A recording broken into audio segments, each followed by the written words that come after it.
पुण्यातील कुख्यात गुंड निलेश घायवळ याच्यावर हल्ला झालाय।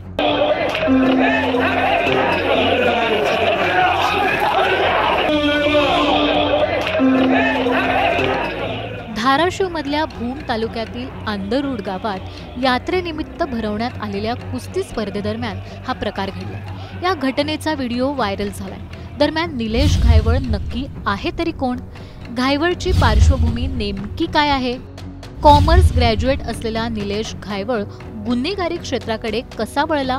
या सर्व प्रश्नांची उत्तरं या व्हिडिओतून जाणून घेऊया। त्यासाठी हा व्हिडिओ शेवटपर्यंत पाहत राहा आणि टाइम्स नाऊ मराठीला फॉलो आणि सबस्क्राईब करायला विसरू नका।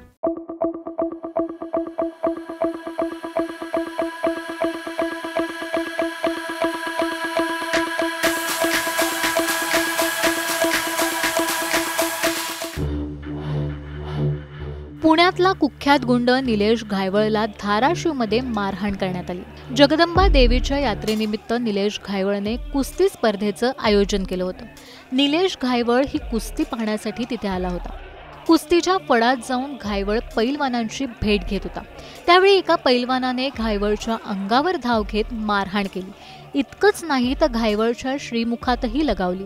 दरम्यान तिथे जमलेले लोक घायवळच्या मदतीला धावून गेले। ज्याने हल्ला केला तो पैलवान अहिल्यानगर जिल्ह्यातल्या जामखेड गावचा असल्याची माहिती आहे। कुख्यात गुंड निलेश घायवळची पुण्यात ओळख आहे। कुख्यात गुन्हेगार आणि अंडरवर्ल्डमधील प्रमुख व्यक्ती अशी घायवळची ख्याती आहे। घायवळवर आतापर्यंत अनेक गुन्हे दाखल आहेत। खून, खुनाचा प्रयत्न, खंडणी, अपहरण, अवैधरित्या शस्त्र बाळगणं, हाणामारी आणि दहशत पसरवण्यासारखे बरेच गंभीर गुन्हे घायवळवर आहेत। पुण्यातल्या कोथरूड, मुळशी आणि आजूबाजूच्या परिसरात घायवळच्या दहशतीचे अनेक किस्से असल्याचं सांगितलं जातं। कोण आहे निलेश घायवळ? निलेश घायवळ हा कुख्यात गुंड गजा मारण्याच्या टोळीसाठी काम करायचा। पुण्यातील कोथरूड परिसरातील सुतारवाडीत निलेश घायवळची मोठी दहशत होती। मात्र गजा मारण्याशी बिनसल्यावर मारणे गँगने घायवळवर 2दा हल्ले केले। याचं प्रत्युत्तर घायवळ टोळीने दिलं होतं। दत्तवाडीत गुंड सचिन कुडलेची निलेश घायवळ आणि साथीदारांनी रस्त्यात पाठलाग करून फिल्मी स्टाईलने हत्या केली होती। कुडलेच्या हत्येनंतर घायवळसह 26 जणांवर मोक्का अंतर्गत कारवाई झाली। 2019 मध्ये निलेश घायवळ तुरुंगातून सुटला। बाकी गुन्ह्यात देखील घायवळला जामीन मिळाला। मारणे गँगशी फारकत घेतल्यानंतर घायवळने स्वतःशी टोळी निर्माण केली। दहशतीच्या जोरावर घायवळने पुणे शहरासह इतर भागातही आपलं वर्चस्व स्थापन केलं।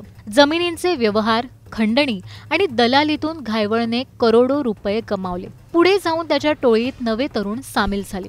घायवळ आणि मारणे यांच्यातल्या वैमनस्यातून पुण्यात टोळी युद्ध भडकले। या वादातून अनेक खून, हल्ले आणि हिंसक घटना घडल्या। मारणे टोळीने घायवळ गँगच्या पप्पू गावडे आणि अमोल बधे यांची हत्या केली, ज्यामुळे मारणे आणि घायवळ टोळीतला संघर्ष आणखी तीव्र झाला। निलेश घायवळची पार्श्वभूमी काय? निलेश घायवळ हा मूळचा अहिल्यानगर जिल्ह्यातल्या जामखेड तालुक्यातल्या सोने गावचा रहिवासी। शिक्षण घेण्यासाठी घायवळ पुण्यात आला। घायवळने पुण्यात राहून मास्टर्स इन कॉमर्सचं डिग्रीपर्यंतचं शिक्षण पूर्ण केलं। गुन्हेगारी क्षेत्रात प्रवेश केल्यानंतर घायवळ स्वतःला बॉस म्हणून घ्यायला लागला। 2024 मध्ये पुणे आणि नगर रस्त्यावर त्याच्या गाड्यांवर काळ्या काचा आणि बॉस असं लिहिलेल्या फॅन्सी नंबर प्लेट्स असल्याचं वाहतूक पोलिसांनी 6,000 रुपये दंड ठोठावला। यावेळी त्याने पोलिसांशी हुज्जत घालण्याचा प्रयत्न केला होता। फेब्रुवारी 2024 मध्ये खासदार संजय राऊत यांनी ट्विट केलेल्या एका फोटोमुळे खळबळ उडाली होती। या फोटोत घायवळ हा तत्कालीन मुख्यमंत्री एकनाथ शिंदेंच्या बाजूला उभं असल्याचं दिसत आहे। त्यावर शिंदेंवर टीका करण्यात आली होती। यामुळे घायवळ पुन्हा चर्चेत आला होता। दरम्यान 2024 मध्येच पुणे पोलिसांनी गुन्हेगारांची परेड घेतली, ज्यात घायवळचाही समावेश होता। मात्र त्यानंतरही त्याचे सोशल मीडियावर दहशत पसरवणारे रील्स व्हायरल केले होते। पोलिसांनी कारवाई केल्यानंतर घायवळ जामिनावर आपली सुटका करून घेतो आणि त्यानंतर पुन्हा एकदा सक्रिय होत असल्याचं चित्र पाहायला मिळतंय। दरम्यान निलेश घायवळबद्दल तुमचं मत काय हे आम्हाला कमेंट करून नक्की सांगा।